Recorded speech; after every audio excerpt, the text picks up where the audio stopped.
For 6 months, Aaliyah Cooper brought breakfast to an old man every single morning.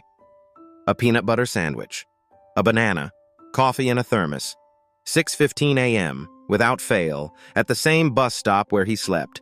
She was 22, black, working 2 jobs just to keep a roof over her head. He was 68, white, homeless, telling stories nobody believed. Then one morning, everything changed. 3 military officers knocked on her apartment door at dawn. Dress uniforms. A colonel standing at attention on her cracked doorstep. When Aaliyah opened the door, still in her hospital uniform, exhausted from a double shift, her heart dropped. "Miss Cooper," the colonel said, "we're here about George Fletcher." George. The old man from the bus stop. Her voice shook. "Did something happen to him?" The colonel's face was grave. "Ma'am, we need to talk about what you did for him." 6 months earlier, Aaliyah had noticed him for the first time. She took the number 47 bus every morning at 6:30.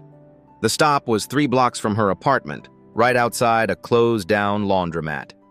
That's where George slept, on a flattened cardboard box, a wool blanket pulled up to his chin, his few belongings stuffed into a trash bag beside him. Most people walked past without looking. Some crossed the street to avoid him.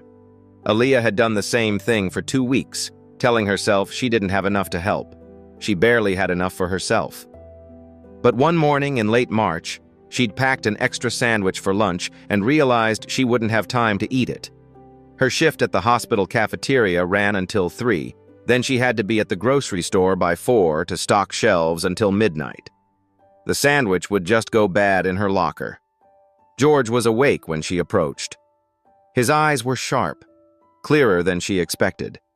He watched her carefully, like he was used to people either ignoring him or yelling at him to move along. "Excuse me," Aaliyah said, holding out the wrapped sandwich. "I made too much. You want this?" He stared at the sandwich, then at her face. For a long moment, he didn't move. "You need that more than I do," he said quietly. "That's debatable," Aaliyah replied. "But I'm offering." He took it with both hands, like it was something precious. "Thank you, miss." "Aaliyah." "George." He nodded once. "George Fletcher." She almost walked away then. Almost went back to her routine of not seeing him, not getting involved. But something about the way he'd said thank you, with dignity, not desperation, made her pause. "Do you take your coffee black or with sugar?" she asked. His eyebrows lifted. "Black's fine." The next morning, she brought coffee in a thermos, and a banana. The morning after that, another sandwich and an apple.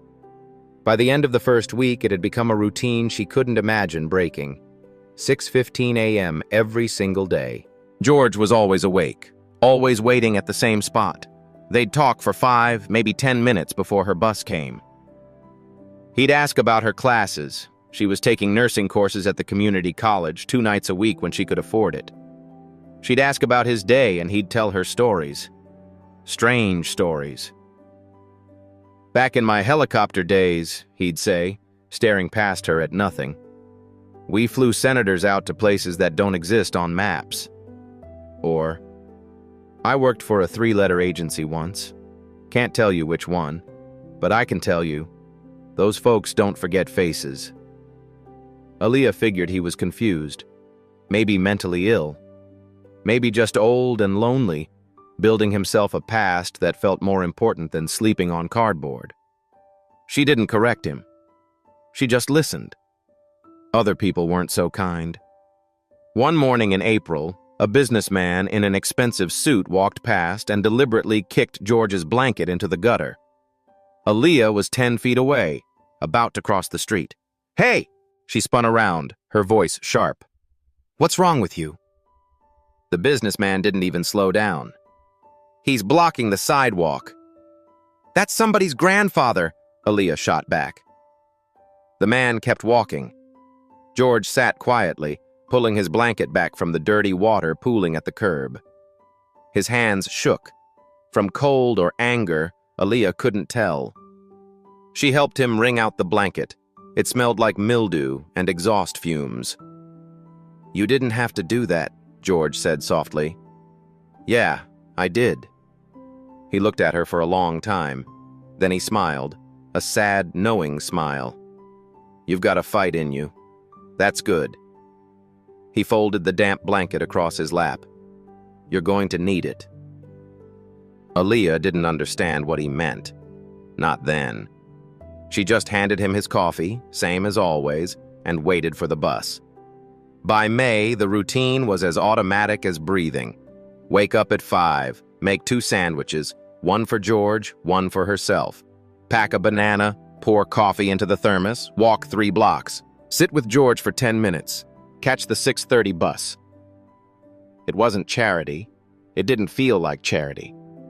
It felt like the only thing in her life that made sense. Aaliyah's apartment was a studio on the 4th floor of a building that should have been condemned years ago. 300 square feet, a hot plate instead of a stove, a bathroom where the shower only worked if you kicked the pipes first. Rent was $650 a month, and she was always 2 weeks behind. The eviction notice had been taped to her door in March. She'd talked the landlord into a payment plan, an extra $40 a week until she caught up. She'd been paying it off ever since, which meant every other bill got pushed to the edge. Her kitchen counter told the story. Electric bill, past due. Medical debt from an emergency room visit 2 years ago, in collections. Student loan payment, deferred again. Cell phone, 1 month from disconnection. And in the middle of all that paper, a loaf of bread and a jar of peanut butter. Aaliyah stood at the counter on a Tuesday night in late May, doing the math in her head. She'd gotten paid that morning, $280 from the hospital, another $160 from the grocery store. Subtract rent, subtract the payment plan, subtract bus fare for 2 weeks. $90 left for everything else. She opened the fridge. A carton of eggs with 3 left, half a jug of milk, some wilted lettuce she should have thrown out days ago. That was it. Her stomach had been empty since lunch, but she'd learned to ignore that feeling. She'd eat tomorrow, or the day after. It didn't matter. What mattered was the bread and peanut butter. Enough for another week of sandwiches for George. Maybe 2 weeks if she stretched it. Aaliyah closed the fridge and leaned against it, pressing her forehead to the cold metal door. She could stop. She could keep the sandwiches for herself, save the coffee money, catch up on the electric bill before they shut it off. George would understand. He'd probably tell her to stop anyway if he knew how tight things were, but the thought of walking past that bus stop, seeing him there, not stopping, she couldn't do it. At the hospital cafeteria the next day, Mrs. Carter noticed. Mrs. Carter was the kitchen supervisor, 60-something, Chinese-American, with the kind of sharp eyes that saw everything. She'd worked at the hospital for 30 years and had seen every version of struggling that existed. "Are you eating today?" Mrs. Carter asked, watching Aaliyah wipe down tables during the lunch rush. "I ate breakfast," Aaliyah lied. "Uh-huh."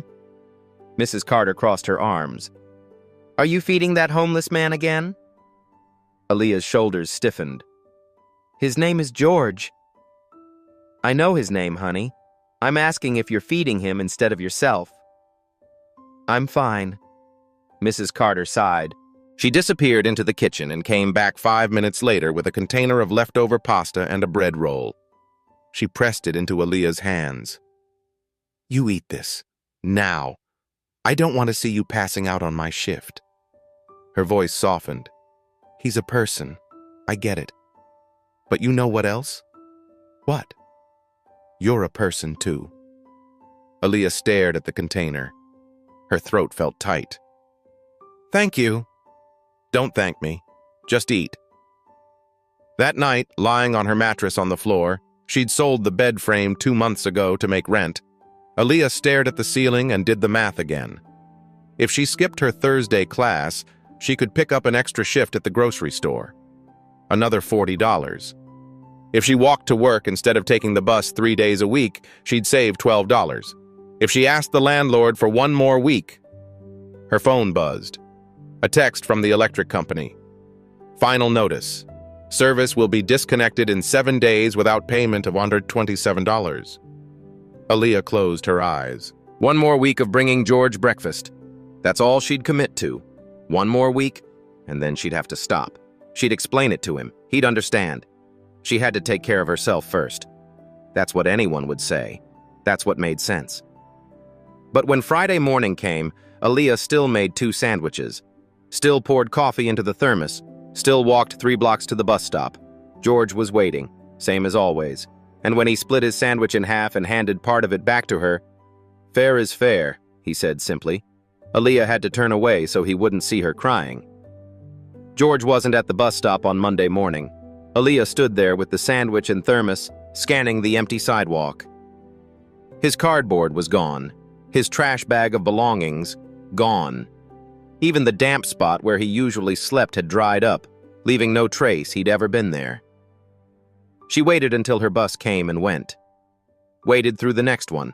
By the time she finally climbed aboard the 3rd bus, she was going to be late for her shift, and her chest felt hollow. She told herself he'd just moved to a different spot. People did that. Maybe someone had hassled him. Maybe the police had cleared the block. It didn't mean anything bad had happened, but she checked the spot again that evening after work. Still nothing. Tuesday morning, empty. Wednesday, empty. By Thursday, Aaliyah couldn't ignore the knot in her stomach anymore. She stopped by the Mercy Street shelter on her way home from the grocery store, even though it was 10 blocks out of her way and her feet were killing her. The woman at the intake desk barely looked up. "Name?" "I'm looking for someone. George Fletcher. Older white man, late 60s, usually sleeps near the bus stop on Clayton. We don't track people who don't check in here." "Can you just look?" Aaliyah pressed. "Please?" The woman sighed and typed something into her computer. Waited, shook her head. "No one by that name in our system." "What about the hospitals? Is there a way to check?" "You family?" Aaliyah hesitated. "I'm a friend." "Then no. Privacy laws." The woman's tone softened just slightly. "Look, honey, people move around. He probably found another spot. They always do." Aaliyah called 3 hospitals that night. None of them would tell her anything without a family connection or a patient ID number she didn't have. On the 7th day, she went back to the bus stop with a paper bag and a note inside. "Hope you're okay. A." She left it where George usually slept and tried not to think about what it meant that she was leaving food for a ghost. That afternoon, he was there. Aaliyah almost missed her stop on the bus home because she wasn't expecting to see him. But there he was, sitting on the same flattened cardboard, his trash bag beside him. Thinner than before. His face is more drawn. She got off at the next stop and ran back. "George!" He looked up, and for a second, she thought he didn't recognize her. Then his face softened. "Miss Aaliyah." She crouched down beside him, breathing hard. "Where were you?" "I checked shelters, I called hospitals." "Had a spell." His voice was raspier than usual. "I'm all right now." "You don't look all right." "I'm upright. That counts for something." He tried to smile, but it didn't reach his eyes. That's when she noticed his hand. A fresh scar across the back of it, still pink and healing. It looked surgical, too clean to be from a fall or a fight. "What happened to your hand?" George pulled his sleeve down quickly. "Nothing. Old wound acting up." "George!" "I'm fine." His tone left no room for argument. They sat in silence for a moment. Then George reached into his jacket pocket and pulled out a sealed envelope. White, slightly crumpled, with an address written in shaky handwriting on the front. He held it out to her. "If something happens to me," he said quietly, "I need you to mail this." Aaliyah stared at the envelope.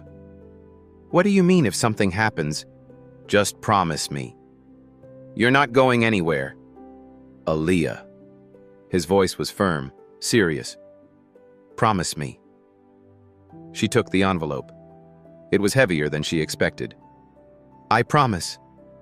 George nodded slowly, like a weight had lifted. Good girl.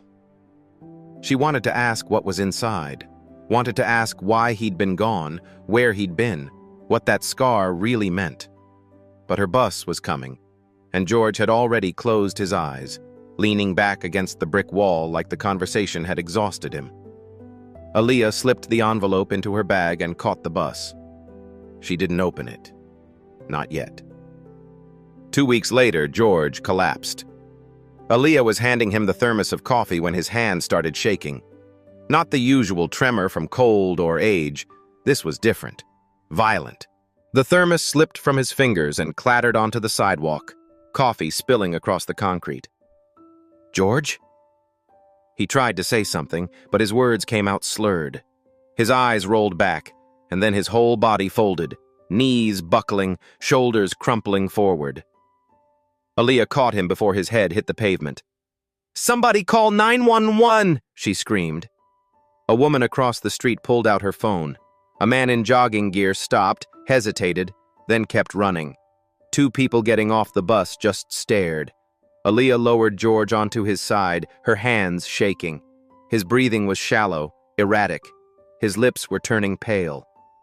"Stay with me," she whispered. "Come on, George, stay with me."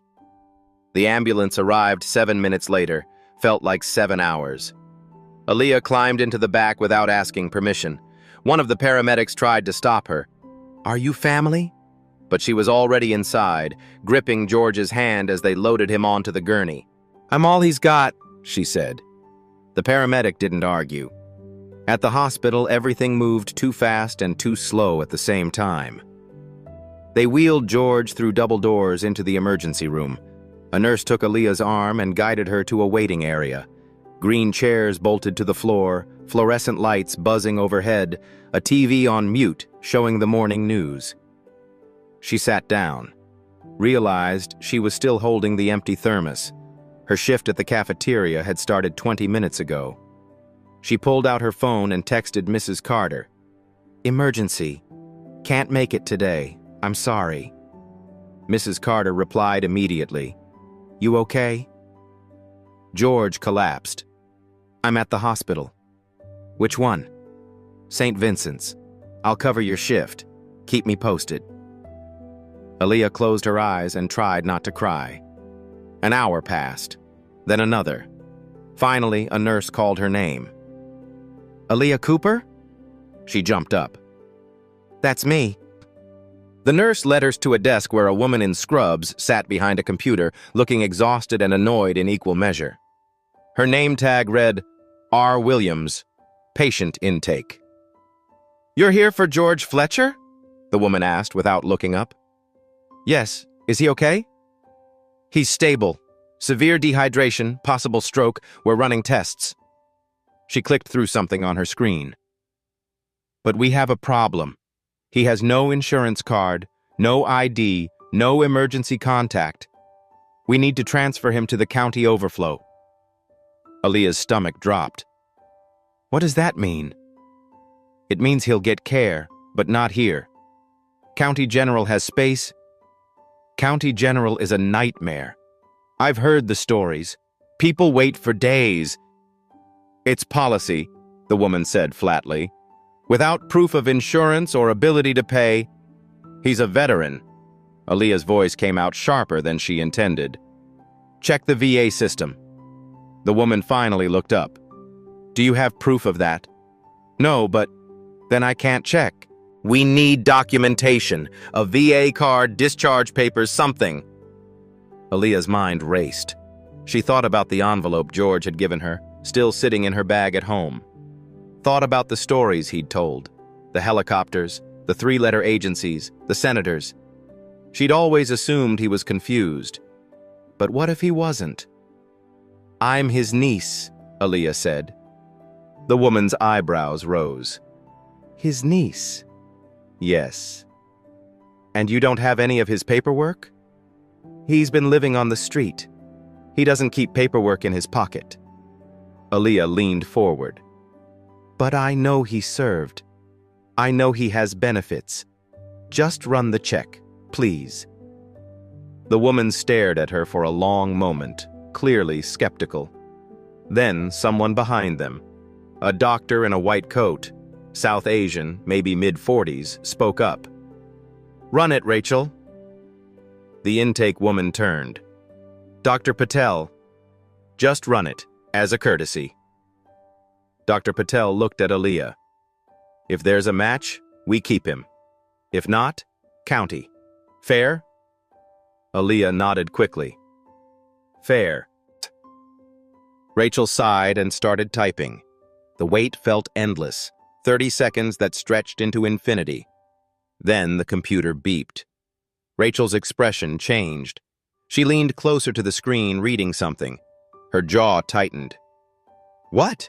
Dr. Patel asked. There's a match. George Allen Fletcher, born 1957, honorable discharge 2001. She scrolled down. Service record is heavily redacted. Almost everything's blacked out. Dr. Patel moved behind the desk to look. What does that mean? It means his service was classified, Rachel said quietly. She looked at Aaliyah differently now, less annoyed, more confused. What exactly did your uncle do in the military? Aaliyah's throat felt dry. I don't know. He didn't talk about it much. That was true, in a way. He'd talked about it constantly. She just hadn't believed him. Dr. Patel straightened up. Transfer him to Ward C. I'll handle the VA billing authorization myself. Are you sure? Rachel asked. If the VA disputes, they won't. Not with a record like this. He looked at Aaliyah. You can see him in about an hour. He's going to need someone checking in on him. I will, Aaliyah said. Every day. She sat in the waiting room until they let her into his room. George was awake, barely. An IV drip fed into his arm. Monitors beeped softly beside the bed. He looked smaller than before, swallowed up by white sheets and hospital machinery. Hey, she said softly, pulling a chair close. His eyes opened, focused on her face. He tried to smile. You didn't have to, he whispered. Yeah, I did. He reached for her hand, the one without the IV. His grip was weak but steady. You've got that fight, he murmured. Good. She stayed until visiting hours ended. Stayed through the shift she was supposed to work at the grocery store. Stayed until a nurse gently told her she had to leave, that George needed rest, that she could come back in the morning. Walking out through the hospital lobby, Aaliyah passed the cafeteria where she worked. Mrs. Carter was still there, wiping down tables at the end of her shift. Their eyes met through the glass doors. Mrs. Carter just nodded. Aaliyah nodded back. On the bus ride home, she stared out the window and thought about the look on Rachel's face when she'd seen George's file, thought about all those redacted lines, all that classified history. She thought about the envelope. And for the first time, she wondered if George's stories hadn't been stories at all. George was transferred to a VA long-term care facility 3 weeks later. It was across town, 2 buses and a 15-minute walk from Aaliyah's apartment. She couldn't visit as often as she wanted, but she went when she could, twice a week, sometimes 3 times if her schedule allowed. The facility was nicer than she expected. Clean rooms, staff who actually seemed to care. George had his own bed, his own window. He was eating regular meals, taking medication, sleeping under real blankets. He looked better, stronger. His mind seemed clearer too. On one visit in early July, he was sitting up in bed when she arrived, a notebook open on his lap. He was writing something, slow, careful handwriting that filled page after page. What's that? Aaliyah asked, setting down the small bag she'd brought. Cookies from the hospital cafeteria. Mrs. Carter had sent them. George looked up. My memory's going, he said simply. Wrote down things that matter, things that are true. He closed the notebook and held it out to her. I want you to have this. George, just take it, please." She took the notebook.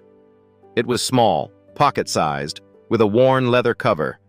She flipped through the pages, names, dates, places, strings of numbers she didn't understand. Some entries were clear. Others were hurried, almost frantic. "What is all this?" "If anyone ever asks," George said, "you'll know what's true." Aaliyah didn't understand, but she slipped the notebook into her bag next to the envelope he'd given her weeks ago. Two pieces of a puzzle she couldn't see yet. Her life was getting slightly better. The hospital had given her a small raise, 20 cents an hour, but it was something. She'd finally caught up on rent. The electric company had agreed to a payment plan. She could breathe a little easier. And she'd used part of her first full paycheck to buy George something. She pulled it out of the bag, a thick, warm blanket. Navy blue, soft fleece. George stared at it, then at her, his eyes filled with tears. "No one's done this much for me in 20 years, he whispered. Aaliyah draped the blanket over his legs. Well, somebody should have. He reached for her hand and held it for a long time, not saying anything. Some things didn't need words. George died on a Tuesday in late August. The facility is called Aaliyah at 6 in the morning. She was getting ready for her shift, standing in her tiny kitchen making coffee, when her phone rang. "Miss Cooper, this is Pine Valley VA Care. I'm calling about George Fletcher." Her hand froze on the coffee pot. "He passed peacefully in his sleep last night. Heart failure. I'm very sorry for your loss." The words didn't make sense at first. Aaliyah heard them, but they floated somewhere outside her body, not connecting to anything real. "Miss Cooper, are you there?" "Yes." Her voice sounded strange, distant. "I'm here. We'll need you to come in to handle his personal effects. There's not much, the blanket you brought him, the notebook, a few clothes, and we'll need to discuss arrangements." "Arrangements?" "For his remains. If there's no family..." "I'll be there in an hour." She hung up, stood in her kitchen, staring at nothing. The coffee pot was still in her hand. George was gone. The man she'd brought breakfast to every morning for 6 months. The man who'd told impossible stories and split his sandwich with her when she was hungry. The man who'd looked at her like she mattered. Like what she did mattered. Gone. Aaliyah set the coffee pot down carefully and sat on the floor. She didn't cry. She couldn't. The grief was too big, too heavy. It sat in her chest like a stone.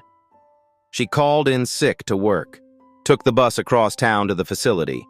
They gave her a plastic bag with George's belongings, the blue blanket folded neatly, 3 shirts, a pair of worn shoes, the notebook, and at the bottom a small envelope addressed to her in George's handwriting.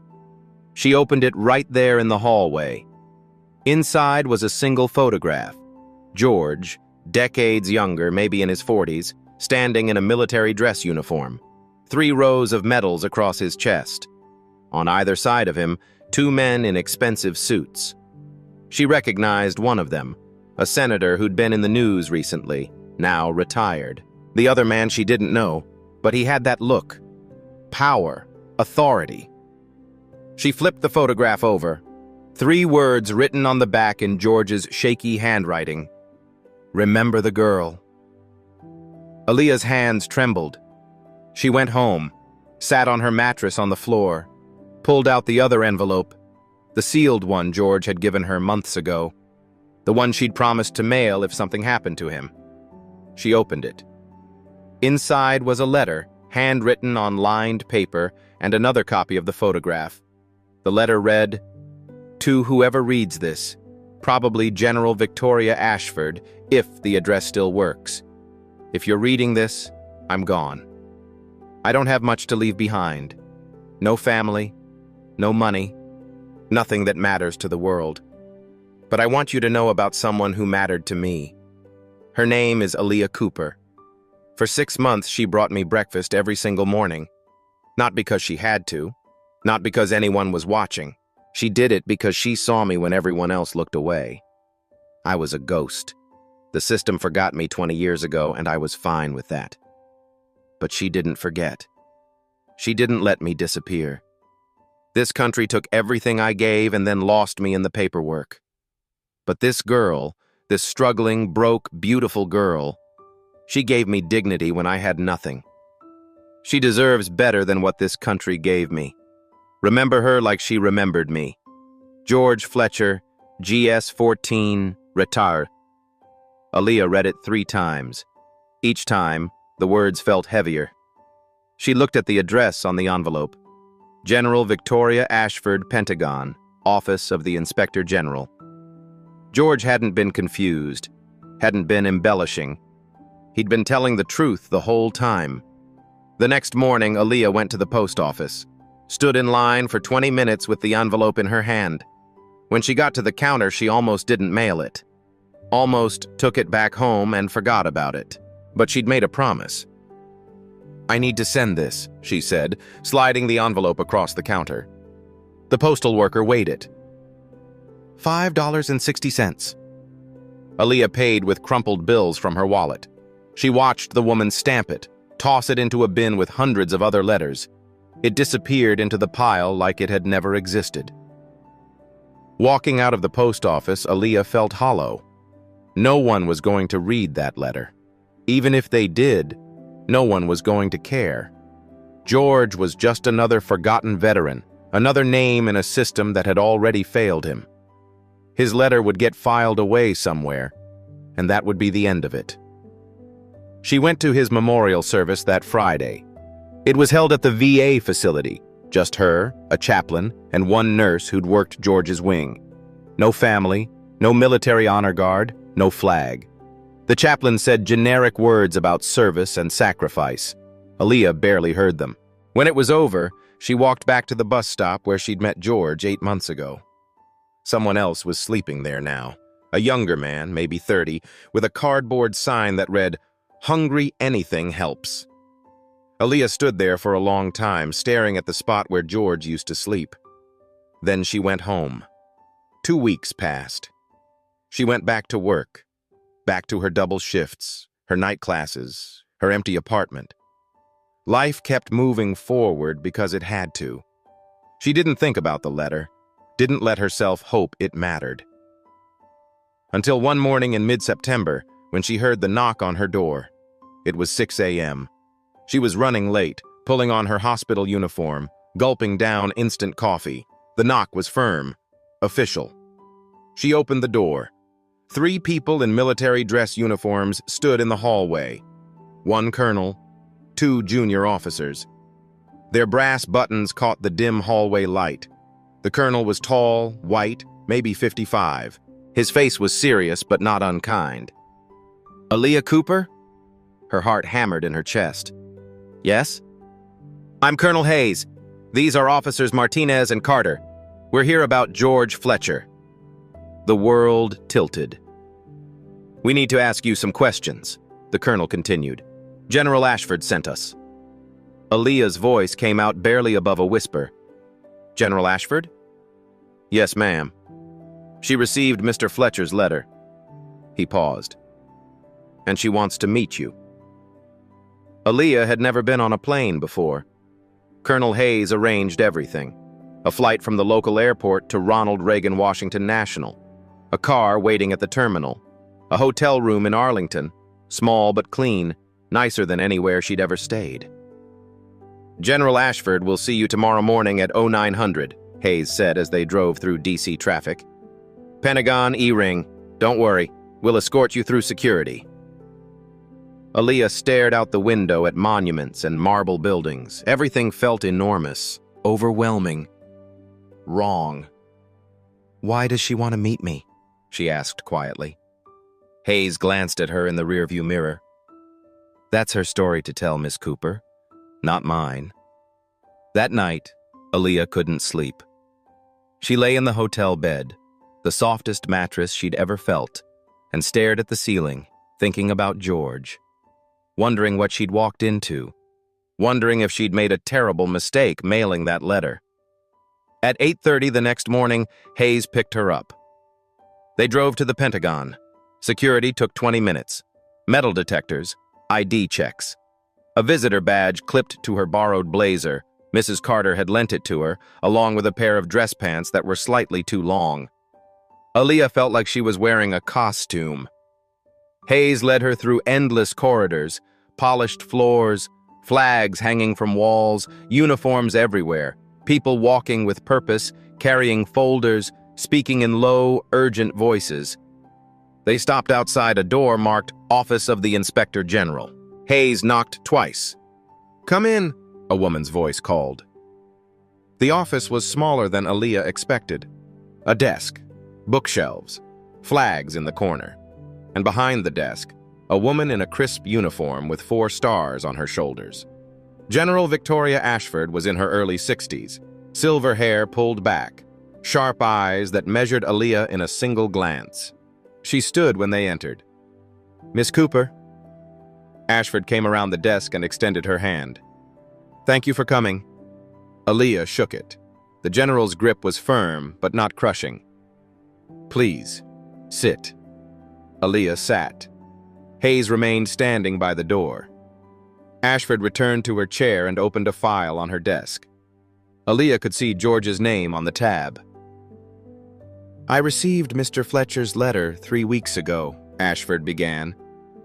"It was the first concrete proof we'd had in 15 years that he was alive."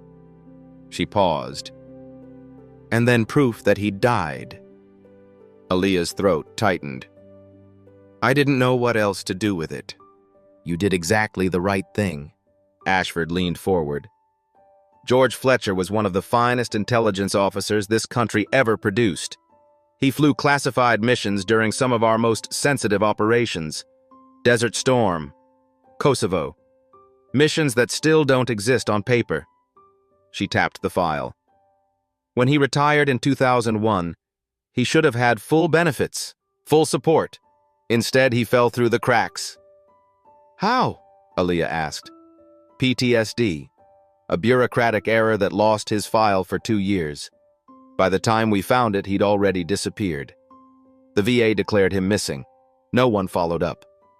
Ashford's voice hardened. "We failed him." "He told me stories," Aaliyah said quietly, "about helicopters and senators and missions. I thought he was confused." "He wasn't." Ashford pulled out the photograph, the one from George's letter. "This was taken in 1998. That's Senator Kirkland on the left, Deputy Director Monroe on the right. George had just extracted them from a collapsing situation in the Balkans. Saved their lives." She looked at Aaliyah. "He saved a lot of lives, and then we forgot him." The weight in Aaliyah's chest grew heavier. "I'm conducting an audit," Ashford continued. "Inspector General review of how the VA handles veterans with classified service records. George's case is the worst I've found, but it's not the only one. There are others, dozens, maybe hundreds, lost in the system." "Why are you telling me this?" Ashford closed the file. "Because George's letter wasn't about him. It was about you." She met Aaliyah's eyes. "He wanted me to remember what you did, and I want to honor that. I just brought him breakfast." "Exactly." Ashford's voice softened. "You saw a person everyone else had erased. You gave him dignity when the system gave him nothing. That matters, Miss Cooper. That matters more than you know." Aaliyah didn't know what to say. "I want to make this right," Ashford said. "Establish a memorial fund in George's name, reform the VA's tracking systems for classified veterans, and I want you to testify before the Senate Armed Services Committee about what happened." Aaliyah's stomach dropped. "Testify? Tell them what you told me, what George meant, what it looks like when the system fails." Ashford leaned back. "I can push policy changes from inside, but your voice, someone who actually lived this, that's what makes people listen." "I'm nobody," Aaliyah whispered. "Why would they listen to me?" Ashford's expression changed, became something fierce and certain. "Rank measures authority," she said quietly. "Character measures worth." She let that sit for a moment. "They'll listen," Ashford continued, "because you're the one person in this whole story who did the right thing. Not for recognition, not for reward, just because it needed doing." She stood. "Will you do it?" Aaliyah thought about George, about his handwriting on that letter. "Remember the girl?" She took a shaky breath. "Yes." They had 3 weeks to prepare. General Ashford's team descended on Aaliyah like a well-oiled machine. Attorneys, communications specialists, policy advisors. They set her up in a small office at the Pentagon Annex and walked her through what a congressional hearing actually meant. "You'll sit at the witness table," one attorney explained, showing her photographs of the committee room. "Senators will ask questions. Some will be supportive, others will challenge you. Stay calm, stick to your story." "My story," Aaliyah repeated. "What you did for George Fletcher, how the system failed him, why does it matters?" But as the days went on, Aaliyah realized they didn't want her whole story. They wanted a version of it. "We should probably downplay the poverty angle," the communications director said during one prep session. She was young, white, wearing a blazer that probably cost more than Aaliyah's rent. "Focus on patriotism, service. Keep it positive." "Poverty isn't positive?" Aaliyah asked. "It's just, it can be polarizing. Some senators might see it as political." "It's not political. It's true." The woman smiled tightly. "We're just trying to keep the message clean." Aaliyah looked at General Ashford, who'd been silent in the corner of the room. "What do you think?" Aaliyah asked her directly. Ashford set down her coffee. "I think if we erase who you are, we erase why George's letter mattered." She looked at her team. "She speaks her truth. Or this is just theater." The communications director opened her mouth to argue, then thought better of it. "Yes, ma'am." The hearing was scheduled for October 12th. Aaliyah flew back to D.C. the night before. Couldn't sleep.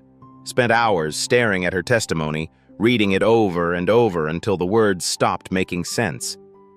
Mrs. Carter had called her that afternoon. "Are you nervous?" "Terrified." "Good. Means you care." Mrs. Carter's voice was warm. "Just tell them what happened. They can't argue with the truth." "They're senators. They can argue with anything." "Then let them. You'll still be right." The morning of the hearing, Aaliyah put on the suit Ashford's team had bought for her. Navy blue, professional. It fit perfectly, but it didn't feel like hers. She stared at herself in the hotel mirror and barely recognized the person looking back. Colonel Hayes drove her to Capitol Hill. They entered through a side entrance, avoiding the reporters already gathering outside. The Senate Armed Services Committee room was bigger than she'd imagined. Tiered seating rising up like a courtroom, cameras in the back, press filling the benches, senators trickling in, talking amongst themselves, ignoring her. Aaliyah sat at the witness table. Her hands were shaking. She pressed them flat against the wood. General Ashford testified first. "Mr. Chairman, members of the committee," Ashford began, her voice carrying through the room. "George Allen Fletcher served this nation with distinction for 23 years. He flew combat missions in Desert Storm, evacuated diplomats under fire in Kosovo, transported high-value assets through hostile territory in operations that remain classified to this day." She paused, letting that sink in. "And when he retired, we lost him. Not in combat, not overseas. We lost him in paperwork, in bureaucratic errors, in a system that failed to track veterans whose service was too classified to fit neatly into our databases." Ashford opened George's file. "By the time we realized he was missing, George Fletcher was living on the street, sleeping at a bus stop, forgotten by the country he'd served." One senator leaned forward, Senator Patricia Drummond, a Democrat from Massachusetts, known for veteran advocacy. "General, how many cases like this exist?" "We've identified 47 so far, Senator. We believe there are more." Murmurs rippled through the room. Then it was Aaliyah's turn. She walked to the witness table on legs that felt like water, sat down. A microphone was adjusted in front of her. Every eye in the room was on her. Senator Drummond spoke first. "Miss Cooper, thank you for being here. I understand you knew George Fletcher personally." "Yes, ma'am." "Can you tell us about that relationship?" Aaliyah's throat was dry. She looked down at her written testimony, then pushed it aside. She didn't need it. "I met George in March," she began. "He slept at the bus stop I used every morning. I started bringing him breakfast. A sandwich, coffee, nothing fancy." Her voice steadied as she spoke. "I didn't know he was a veteran. He told me stories about flying helicopters, about missions, but I thought he was confused, maybe sick. I didn't believe him." She paused. "But I brought him breakfast anyway, because it didn't matter if the stories were true. He was still a person." Senator Drummond nodded. "And you did this for how long?" "6 months. Every single day." "Why?" The question hung in the air. "Because no one else did," Aaliyah said simply. "And because he was someone's grandfather, someone's friend, someone who mattered, even if the world forgot." Another senator spoke up. Senator Robert Gaines, a Republican from Texas. Older, skeptical expression. "Miss Cooper, that's admirable. But we're here to discuss policy. The VA budget is already strained. Are you suggesting taxpayers should fund care for every homeless person in America?" The room went quiet. Aaliyah looked at him, felt something shift inside her. Fear becoming anger, anger becoming clarity. "I'm not suggesting anything about every homeless person," she said, her voice firm. "I'm talking about George Fletcher specifically, a man who flew senators to safety, who risked his life for this country. You made him a promise when you sent him into danger." She leaned forward slightly. "I kept my promise with a sandwich. You kept yours with paperwork that buried him." The room went completely silent. Senator Gaines stiffened, opened his mouth, closed it. Reporters in the back were scribbling furiously. Senator Drummond cleared her throat. "Miss Cooper, do you believe the system can be fixed?" "I believe it has to be," Aaliyah said.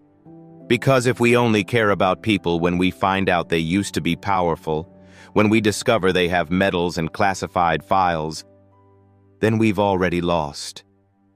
Her voice cracked slightly. "George Fletcher wasn't a hero because of his service record. He was a hero because even when the world forgot him, he still woke up every day with dignity." She looked around the room. "He deserved better. They all deserve better. And if you can't see that, if you need me to sit here and prove that veterans are worth caring about, then I don't know what I'm doing here." No one spoke. Then General Ashford stood. "Mr. Chairman, if I may." The chairman nodded. Ashford stepped to the microphone. "Effective immediately, the Inspector General's office is establishing a dedicated task force for veterans with classified service records. We're allocating $5 million to the George Fletcher Memorial Fund, which will provide emergency support and case management."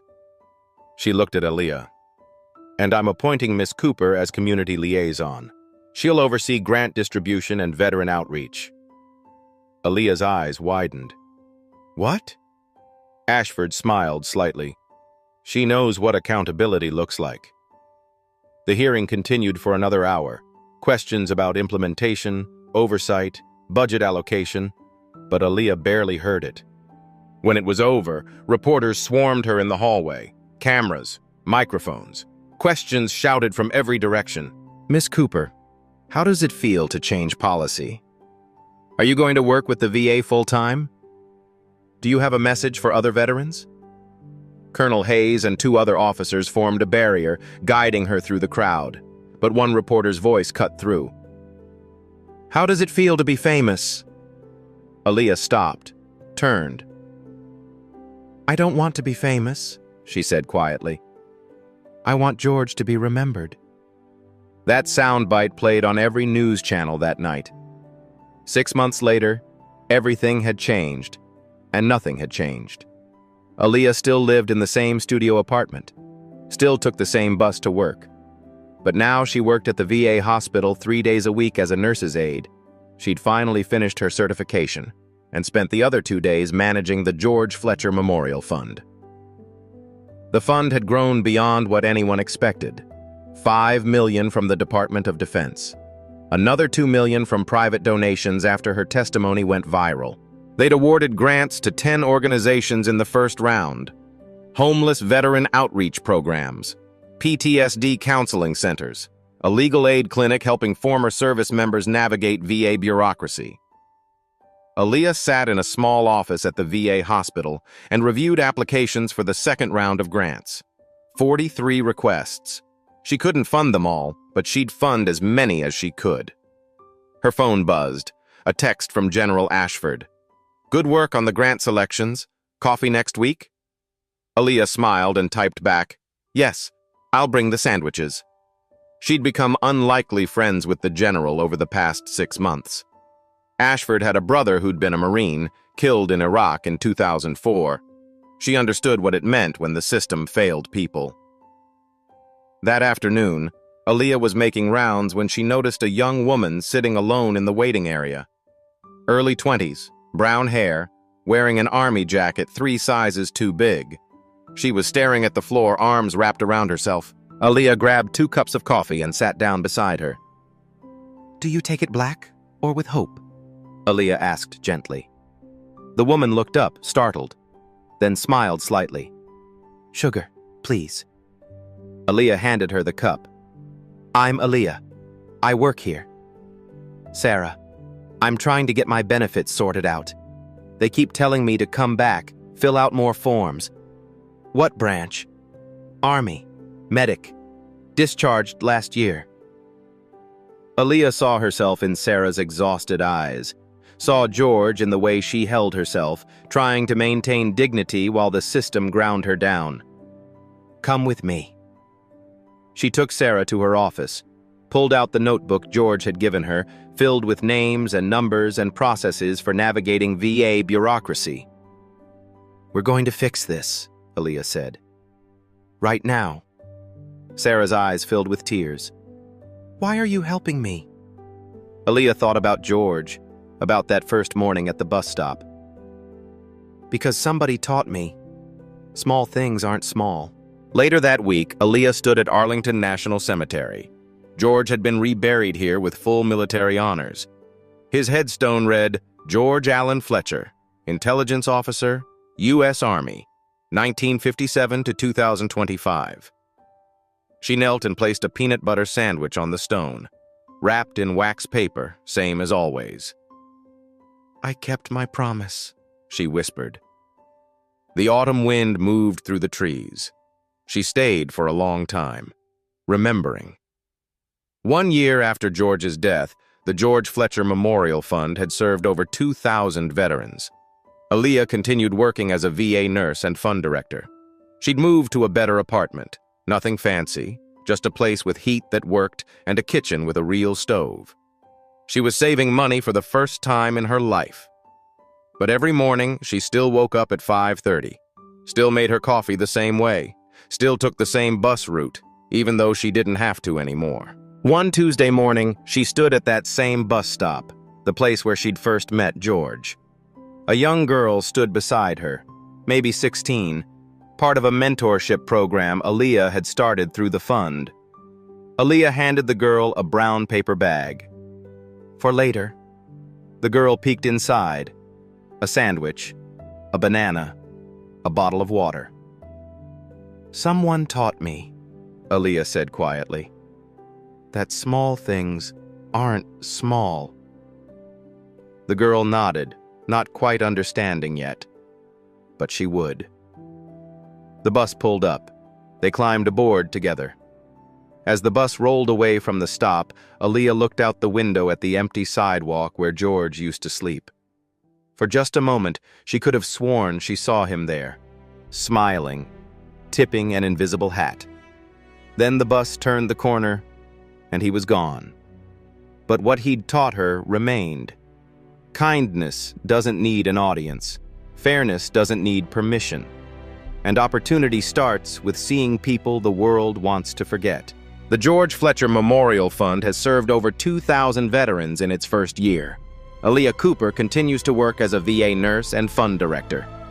In 2026, Congress passed the Fletcher Act, requiring the VA to establish tracking protocols for veterans with classified service records. What small act of kindness will you choose today? Someone near you needs to be seen. Let us know in the comments what you'll do, and don't forget to like and subscribe if this story moved you. Your engagement helps us share more stories that matter. At Black Voices Uncut, we don't polish away the pain or water down the message. We tell it like it is because the truth deserves nothing less. If today's story spoke to you, click like, join the conversation in the comments, and subscribe so you'll be here for the next Uncut Voice.